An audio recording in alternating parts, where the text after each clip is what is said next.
बिना चुनाव लड़े भी कोई संगठन देश की सरकारों को झुका सकता है? क्या संसद के बाहर बैठा कोई समूह संसद के अंदर बैठे नेताओं से जवाब मांग सकता है?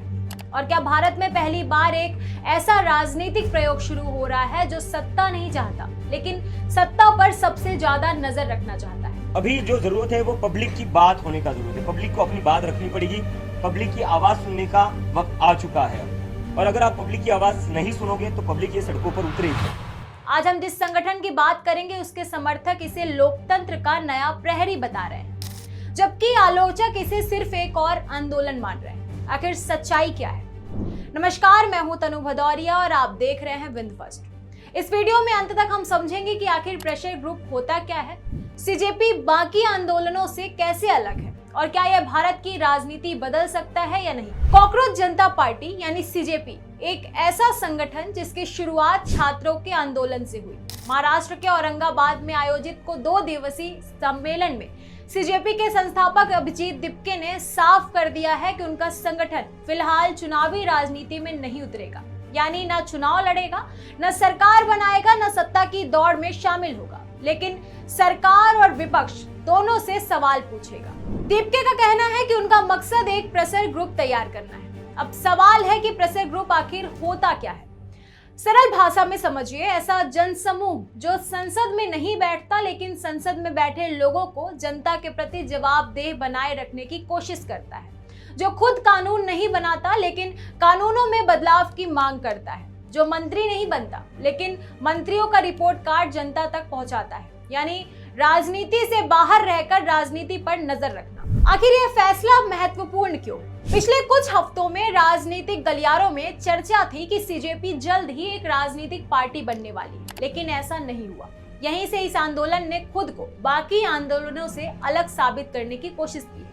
भारत ने पहले भी कई बड़े आंदोलनों को राजनीतिक दल बनते देखा है, लेकिन सीजेपी ने फिलहाल सत्ता का रास्ता नहीं बल्कि जवाबदेही का रास्ता चुना है और शायद यही उसकी सबसे बड़ी चुनौती भी है, क्योंकि चुनाव जीतना कठिन है लेकिन सत्ता में बैठे लोगों से लगातार जवाब मांगते रहना उससे भी ज्यादा कठिन काम है।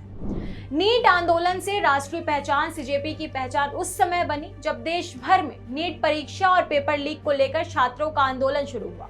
लाखों छात्रों का भविष्य सवालों के घेरे में था, लेकिन असर सिर्फ छात्रों तक सीमित नहीं था। हर छात्र के पीछे एक परिवार था जिसने वर्षों की मेहनत, पैसा और उम्मीदें इस परीक्षा में लगाई थी। यही वजह थी कि यह मुद्दा पूरे देश का मुद्दा बन गया और यहीं से सीजेपी को भी व्यापक जन समर्थन मिला। अब अगला एजेंडा क्या है? सम्मेलन में सीजेपी ने 3 बड़े क्षेत्रों पर काम करने की बात कही है। पहला है न्यायपालिका, दूसरा चुनाव आयोग और तीसरा मीडिया, यानी ये संस्थाएं जिन्हें लोकतंत्र की रीढ़ माना जाता है। न्याय व्यवस्था पर सवाल।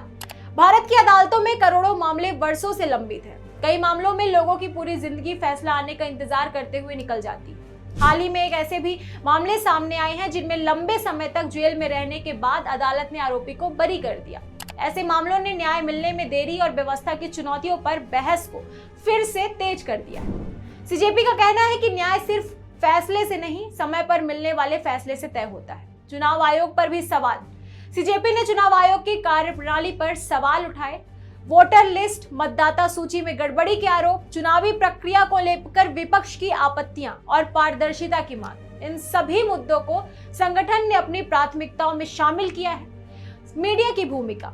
सम्मेलन में मीडिया का भी जिक्र हुआ। सीजेपी का आरोप है कि मीडिया का एक हिस्सा सत्ता से तीखे सवाल पूछने के बजाय विपक्ष पर ज्यादा केंद्रित दिखाई देता है। हालांकि यह भी सच है कि भारतीय मीडिया एक रूप नहीं है। कई संस्थान सत्ता से भी सवाल पूछते हैं और विपक्ष से भी, लेकिन मीडिया की निष्पक्षता पर बहस लगातार जारी है। अब सीजेपी ने झारखंड में भर्ती परीक्षाओं में कथित अनियमितताओं के खिलाफ आंदोलन कर रहे छात्रों के साथ खड़े होने का फैसला किया है। अगर संगठन वहां सक्रिय भूमिका निभाता है तो यह उसके लिए पहली बड़ी परीक्षा होगी, क्योंकि अब सिर्फ बयान नहीं, जमीनी मौजूदगी भी दिखानी होगी। सबसे बड़ी चुनौती। भारत के इतिहास में छात्र आंदोलनों ने कई बार राजनीति की दिशा बदली है। जेपी आंदोलन, असम छात्र आंदोलन और भ्रष्टाचार विरोधी आंदोलन, इन सभी ने देश की राजनीति पर गहरा असर छोड़ा।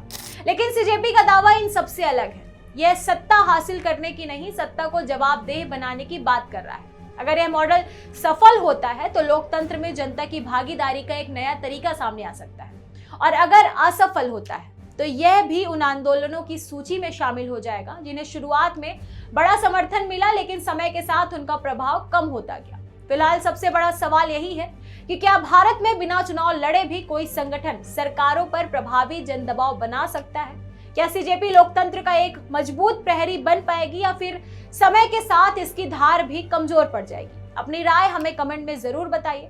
अगर आपको यह वीडियो पसंद आया हो तो वीडियो को लाइक करें, शेयर करें और बिंद फर्स्ट को सब्सक्राइब करना ना भूलें। धन्यवाद।